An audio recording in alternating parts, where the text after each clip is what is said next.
Hello dear students, this is Vikas Misra and I welcome to all of you on UGC NET Utkarsh. So dear students, in this video we are going to learn how to solve comprehension portion in your examination. So come to the topic and I am going to tell you some tricks, techniques and logics that you will apply in your examination. So प्यारे मित्रों, ये जो हमारा portion है comprehension का, you know, it plays very crucial role for your examination. So total बेटा 5 questions यहाँ से पुटअप किए जाते हैं for 10 numbers, 10 marks. तो यहाँ पे 10 नंबर के क्वेश्चन आते हैं, टोटल 10 नंबर का क्वेश्चन आता है, 5 क्वेश्चंस आते हैं, ठीक है, 10 मार्क्स के. तो प्यारे मित्रों, ये जो हमारा पोर्शन है काफी क्रूशियल रोल अप्लाई होता है इसका. अच्छा, the most important thing is this कि यहां से बहुत अच्छे लेवल का भी पैसेज पुटअप किया जाता है.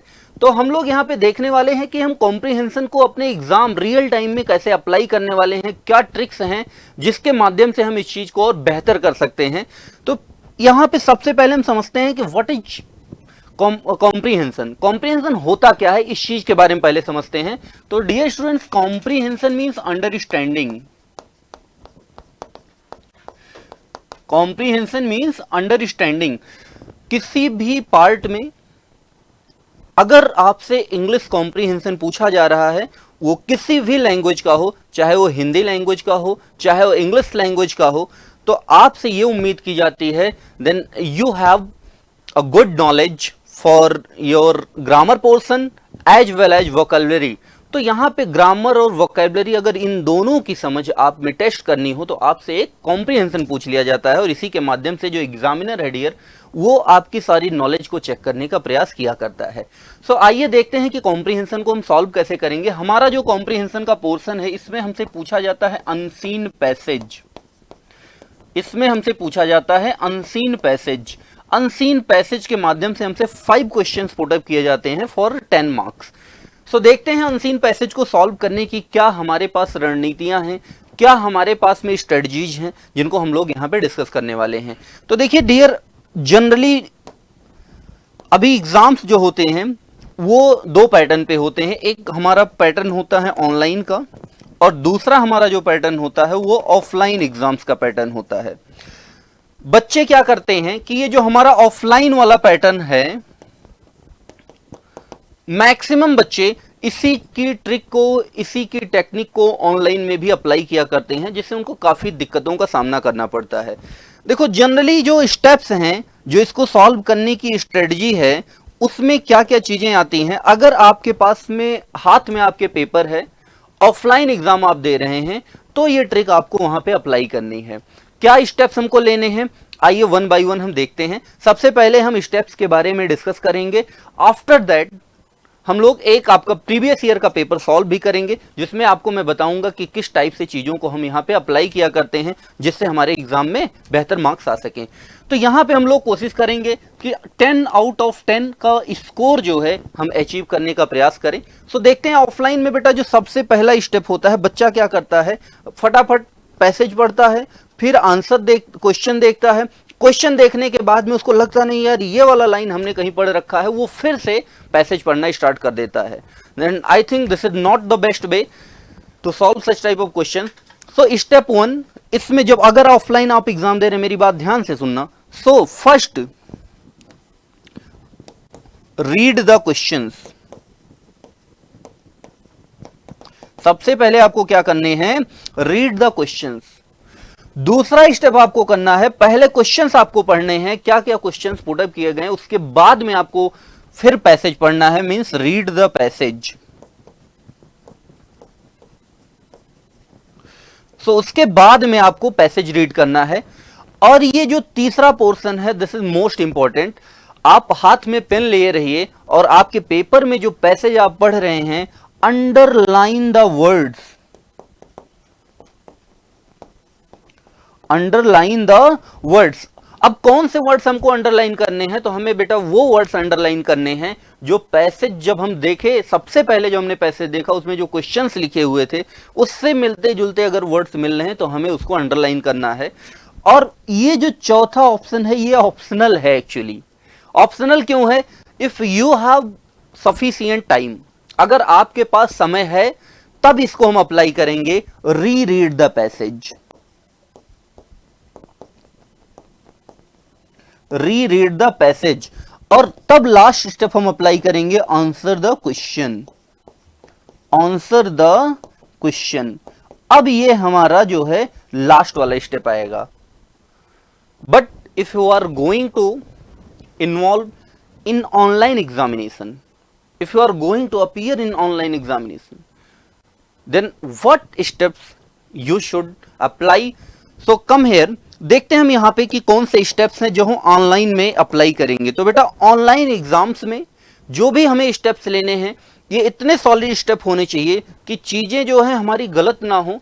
क्यों? क्योंकि वो मैं बताने वाला हूं। ऑनलाइन जब आप एग्जाम देते हैं तो ऑफलाइन में तो सारे क्वेश्चंस आपके सामने होते हैं, पूरा पैसेज आपके सामने होता है, लेकिन ऑनलाइन एग्जामिनेशन में जो स्क्रीन है बेटा उसमें केवल पूरा का पूरा ऐसे पैसेज दिखेगा और केवल एक ही क्वेश्चन एक समय में आपको वहां पे विजिबल होता है, सारे क्वेश्चंस एक साथ नहीं विजिबल होते हैं। अब या तो आप क्लिक कीजिए, कभी कभी पैसेज भी इतना बड़ा दे देता है कि हमको बार बार स्क्रॉल करके पैसेज पढ़ना पड़ता है। तो इसमें क्या क्या चीजें हैं जो हमें अप्लाई करनी है, और खासकर यूजीसी नेट के लिए, खासकर यूजीसी नेट के लिए इसमें पैसेज का अच्छे लेवल का पैसेज पूछता है, वो चाहे हिंदी का हो वो चाहे इंग्लिश का हो। तो जो इंग्लिश मीडियम के स्टूडेंट्स हैं उनके लिए यहाँ पे क्या क्या संभावनाएं हैं, कैसे उसको अप्लाई करेंगे, आइए देखते हैं। तो इसमें बेटा सबसे पहला स्टेप होना चाहिए read the passage, read the passage. आप कहोगे सर अभी तो आपने यहां पे बताया कि सर रीड द क्वेश्चन सबसे पहले,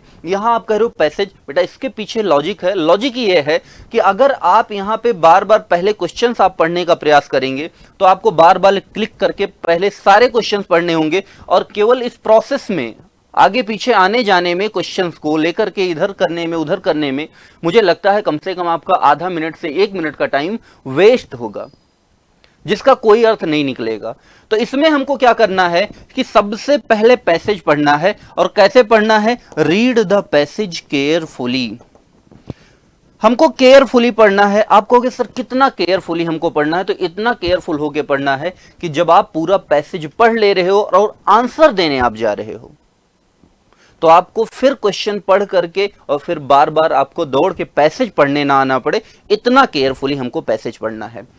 सबसे पहला स्टेप। दूसरा, अंडरस्टैंड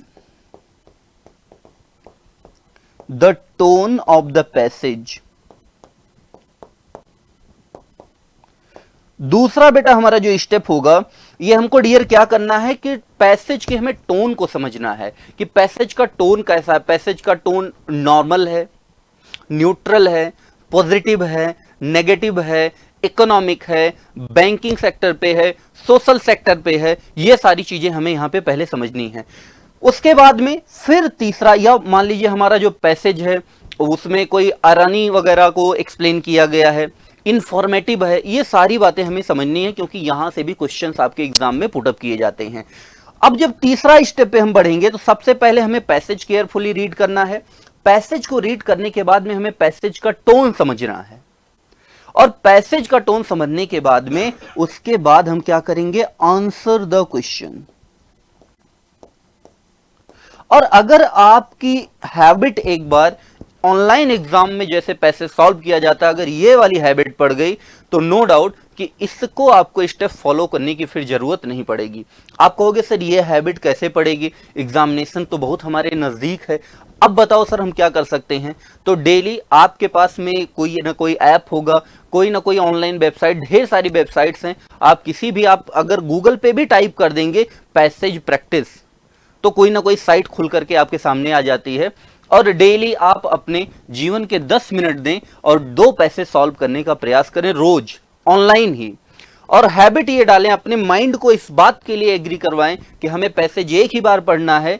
होगा 1 बार 2 बार 3 बार ऐसा होगा जरूर कि जब आप पैसेज को आंसर कर रहे होगे तो मन बार बार करेगा कि नहीं एक बार लो पैसेज फिर से पढ़ लेता हूं, लेकिन आपको फिर से वहां पे नहीं पढ़ना है। आपको क्या करना है? 2-3 बार 4 बार प्रैक्टिस के तौर पे एक बार केवल पैसेज पढ़ो, उसके बाद में एक ही बार में आंसर देने का प्रयास करो। नो डाउट निश्चित रूप से इसमें इंप्रूवमेंट आएगा। सो ये हमारी स्ट्रेटजी रहने वाली है कि हम पैसेज को सॉल्व कैसे करेंगे। अभी इसके अलावा ढेर सारी और चीजें हैं जिनको मैं एक अलग से वीडियो लूंगा कॉम्प्रीहेंशन पे ही, और वहां पे one by one step by step सारी चीजें हम कैसे अप्लाई करेंगे उनको देखेंगे। अभी ये शॉर्ट में हम लोग यहाँ पे देख रहे हैं, ठीक है। आइए तो इसी माध्यम से हम एक पैसेज को सॉल्व करने का प्रयास करते हैं जो कि आपके प्रीवियस ईयर का है। So come to the topic. So here is the passage. ये जो पैसेज है हमारा 28 फरवरी 2023 first shift second shift UGC NET paper 1 का है। So come to the topic, देखते हैं कि इस पैसेज में कह क्या रहा है। I will explain each and everything related to this passage. So let's start. So देखिए यहाँ पे लिखा हुआ the Afghan pressure on Chitral. Chitral कोई एक प्लेस है, आप देख रहे हैं कि कोई कैपिटल लेटर में ये लिखा हुआ है। कैपिटल लेटर में हमेशा प्रॉपर नाउंस को रखा जाता है।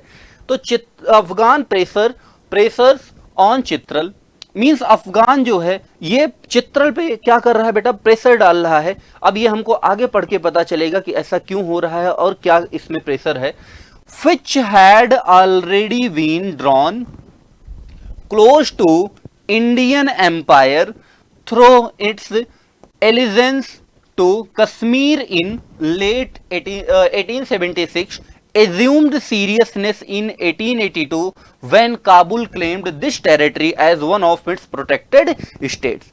ये जो अफगान है बेटा ये क्या कर रहा था, चित्र पे प्रेशर डाल रहा था। Which had already been drawn close to Indian empire, जो कि पहले ही धीरे धीरे करके और इंडियन एम्पायर की तरफ अपना ध्यान लगा रहा था, प्रेशर इस पे दे रहा था, उसकी तरफ खींचा चला रहा था। कैसे? Through its allegiance to Kashmir.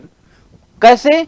ये कश्मीर की तरफ आकर्षित था, कश्मीर की तरफ ये अपना रुख कर रहा था, बढ़ रहा था कश्मीर की तरफ इन लेट 1876 1876 के आसपास।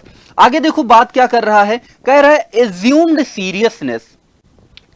सीरियसनेस, गंभीरता को समझते हुए इन 1882 1882 में when Kabul claimed this territory, मतलब ये जो टेरिटरी है चित्रल वाली, इस पे काबुल ने क्लेम किया as one of its protected states, और इसने ये क्लेम किया कि ये हमारा प्रोटेक्टेड स्टेट है, मतलब कि इस पे हमारा अधिकार है। आगे देखिए कह रहा through the government of India, मतलब इंडियन जो गवर्नमेंट थी कब, उस समय जब इसने क्लेम किया था 1882 में, was quick in reverting such claims. Reverting means it's deny the claim of somebody और समथिंग, मीन्स किसी चीज के क्लेम को कोई दावा कर रहा है उसको आप नकार रहे हो, उसको मना कर रहे हो कि नहीं आपका दावा सही नहीं है, इसको हम रिबटिंग कहते हैं। तो लिखा through the government of India was quick in rebutting such claims, मतलब गवर्नमेंट ऑफ इंडिया ने इसका ये जो क्लेम था, दावा था, इसको नकार दिया कि नहीं भाई आप गलत कह रहे हो। आगे लिखा है the reported Russian intrigues in and around Chitral caused additional concern, और जो गवर्नमेंट ऑफ इंडिया थी इसने रिपोर्ट किया क्या, रशियन इंट्रीग, मींस जो रशियंस थे वो भी वहां पे क्या नाम है प्रयास कर रहे थे हस्तक्षेप करने का। And around Chitral caused additional concern, और ये जो चित्रल वाला प्लेस था इसने अतिरिक्त चिंता का विषय तैयार किया, मींस ये एक एडिशनल कंसर्न बन गया, अतिरिक्त चिंता का विषय बन गया। आगे देखिए क्या कह रहा है, the newly established resident in Kashmir could hardly stand, मतलब जो कश्मीर में नया नया कोई शासक जो आया हुआ था, जो वहां पे नया नया गवर्नमेंट की स्थापना हुई थी, क्या कह रहा है, कह रहा है ये कुड हार्डली मीन्स होता है बेटा ऑलमोस्ट नथिंग, मीन्स ना के बराबर, could hardly extend effective control over दरबार। तो ये जो कश्मीर में जो गवर्नमेंट थी वो ना के बराबर, मतलब उसका कंट्रोल नहीं के समान था। कहां पर? इफेक्टिव कंट्रोल ना के समान था, दरबार पर, दरबार भी कोई जगह है, और even the British India government over the turbulent chiefship of Hunza and Nagar. आप लोगों ने हुंजा वैली का नाम काफी सुना होगा, तो देखो यहां पे कह रहा और इवन ब्रिटिश इंडियन, और जो ब्रिटिश इंडियन गवर्नमेंट थी over the turbulent means disorder जो था, chief ships of Hunza and नागर, कि हुंजा और नागर में कौन चीफ बनेगा, कौन वहां पे कंट्रोल करेगा, इसमें भी वो इफेक्टिव नहीं थी। आगे देखो क्या कह रहा है, द पंजदेह, ये पंजदेह लिखा हुआ, the Panjdeh crisis of 1885 also helped in focusing the British military opinion. एक कोई जगह है पंजदेह, वहां पे क्राइसिस एक हुई, वहां की घटना है ऑफ 1885 में also helped in focusing the British military. और जब ये घटना हुई तो इसने हेल्प किया ब्रिटिश मिलिट्री को वहां पे फोकस करने में। Opinion on the need of make elaborate arrangement, कि वहां प्रॉपर तरीके से अरेंजमेंट किए जाएं, सुरक्षा के पुख्ता वहां इंतजाम किए जाएं for the defence of the north west frontier, उत्तरी छोर पर डिफेंस के लिए। अब देखो, आप ध्यान से समझना, 1876 की बात यहां पे की जा रही है कि जब लेट कश्मीर था। अब देखो यहां पे अफगान ने प्रेशर किया चित्रल पर, और यहां पे देखो ये कब की घटना थी, 1876 का। अच्छा, उसके पहले उसने टेरिटरी कब क्लेम किया, 1882 में, जो कि उसी समय काबुल पे जब इसने क्लेम किया तो इसको मना कर दिया गया था, मतलब पहले ये घटना हुई थी। 1876 वाली घटना बाद में हुई। उसके बाद में एक और घटना यहां पे हुई है जो कि पंजदेह क्राइसिस है, दैट हैपेंड इन 1885, जो 1885 में हैपन हुई थी। आगे देखते हैं, लिखा हुआ सो इसलिए it was not a मियर coincidence, ये कोई कोइंसिडेंस नहीं था, ये कोई ऐसी घटना नहीं थी कि जो अपने आप ऐसे घट गई। कह रहा that the year 1885 was marked by dispatch of, कह रहा 1885 का जो ईयर था वो इसलिए नोटिसेबल था, नोटिसेबल मार्क जो लिखा हुआ है इसका मतलब नोटिसेबल, क्लियर। तो यहां पे by the dispatch of 2 exploratory mission, मतलब ये 2 एक्सप्लोरेटरी मिशन थे। अब इसमें देखिए क्या किया गया था, कहा गया है one under colonel Lockhart the deputy quartermaster general of India. Colonel Lockhart जो थे ये क्या थे, deputy quartermaster general of India. एक इनको दिया गया to survey the lands, lands की सर्वे के लिए, जमीन की सर्वे के लिए, south of Hindu Kush via Gilgit and Chitral. अब देखो यहां पे आप थोड़ा सा ध्यान दो, यहां पे आप थोड़ा सा ध्यान दो, और यहां पे आपको बेटा ध्यान देने की जरूरत यह है कि ये जो हमारे कर्नल लोकहार्ट हैं, इनको क्या दिया गया था, to survey the land south of Hindu Kush via Gilgit and Chitral, ये वाला प्लेस इनको दिया गया था। ये हमारे जो कर्नल लोकहार्ट हैं, ठीक है। आगे देखिए कह रहा and other under Ney Elias to Chinese Turkistan and the Pamirs. और जो दूसरा यहां पे था, वो जो दूसरा बेटा यहां पे कंट्रोल है, Ney Elias to Chinese Turkistan and the Pamirs, और ये चाइनीज तुर्किस्तान और दूसरा पामीर के लिए। तो इसको कौन कंट्रोल कर रहा था, तो ये जो दूसरा वाला है ये दिया गया था कंट्रोल करने। देखो 2 लोग हैं, कर्नल लोकहार्ट को सर्वे करने के लिए south lands of Hindu Kush via Gilgit and Chitral, Ney Elias को दिया गया था to Chinese Turkistan and Pamir. आगे देखिए क्या कह रहा है, मीनवाइल, इसी दौरान द डिफेंस कमेटीज रिकमेंडेशन, जो डिफेंस कमेटीज बनी थी उनका रिकमेंडेशन था, उनकी सिफारिश क्या थी, for extending the Srinagar Rawalpindi cart road to Gilgit and Chitral. Means कि जो ये श्रीनगर रावलपिंडी कार्ट रोड है इसका कहां तक एक्सटेंशन कर दिया जाए, गिलगिट टू चित्रल, कि वो गिलगिट और चित्रल तक उसको एक्सटेंड कर दें, बढ़ा दें। हैड बीन अप्रूव्ड, और ये अप्रूव हो गया था बाई डफरिन।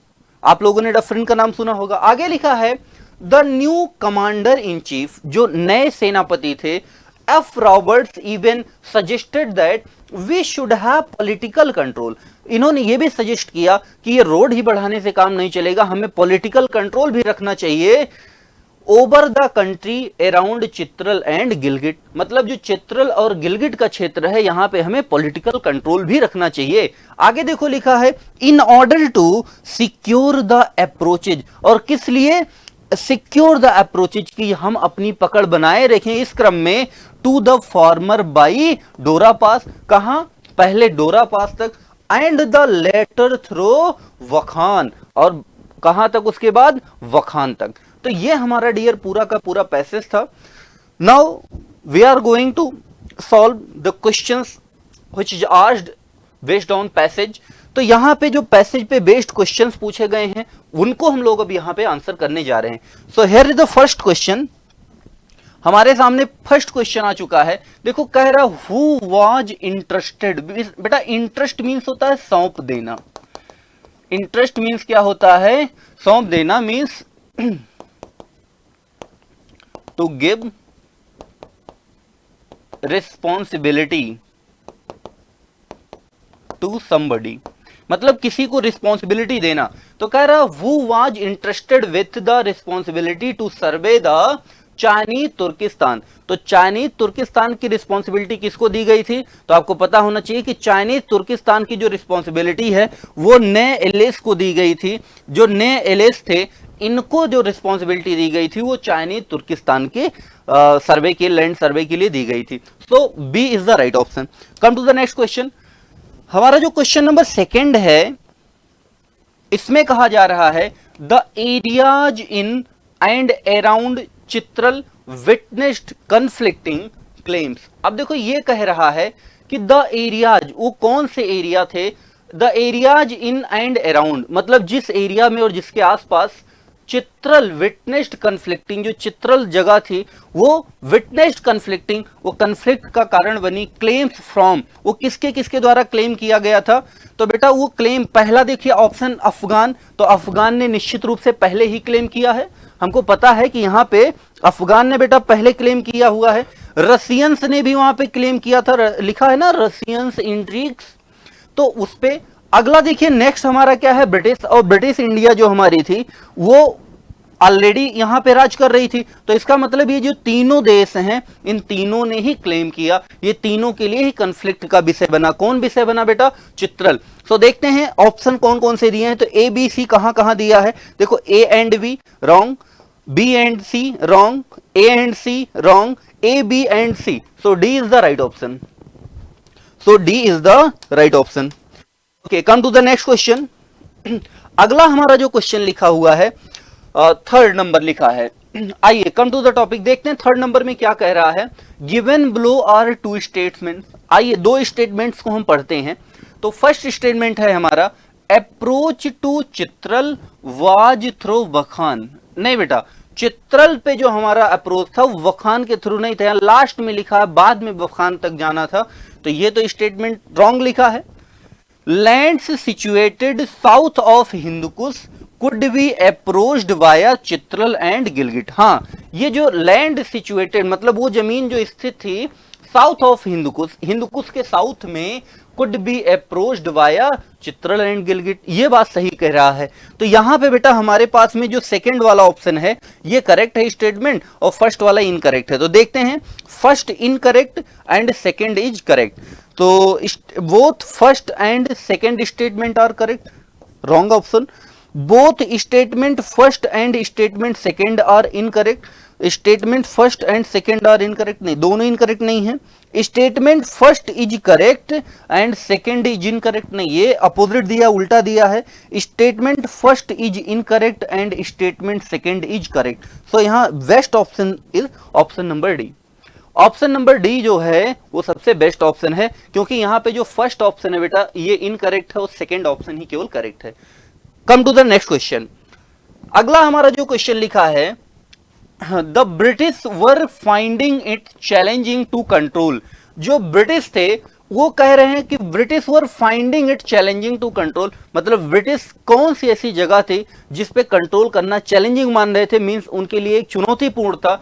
तो पहला देखिए हमारे पास ऑप्शन लिखा चित्रल, दूसरा हमारे पास ऑप्शन लिखा हुंजा, और तीसरा हमारे पास ऑप्शन लिखा हुआ है नागर। तो इनमें से कौन सा ऐसी जगह थी जहां पे इनको कंट्रोल करना मुश्किल हो रहा था? तो देखिए हमारे पास में जो ऑप्शन है चित्रल ये भी था जो इनके लिए चिंता का विषय था, हुंजा भी दिक्कत कर रहा था, और नागर तक भी इनके जो कंट्रोल थे वो हो नहीं पा रहा था। तो यहां भी option B, A B C तीनों ही करेक्ट लिखे हुए हैं। तो देखते हैं कि कौन सा ऑप्शन लिखा है। तो A and B incorrect, B and C incorrect, A and C incorrect, A B C, this is the correct option. Come to the next question. अगला जो हमारा क्वेश्चन लिखा हुआ है, arrange the following events in correct chronological order. इसको हमें सही order में अरेंज करना है। तो देखो सबसे पहले क्या कौन सी घटना हुई, Afghan claiming Chitral as its protected state, Panjdeh crisis और allegiance of Chitral to Kashmir. तो इसमें जो बेटा घटना हुई सबसे पहले allegiance of Chitral to Kashmir, ये सबसे पहली घटना है। दूसरी जो हमारी घटना हुई थी, फिर अफगान क्राइसिस हुई, सॉरी अफगान क्लेमिंग चित्रल, ये दूसरी घटना थी।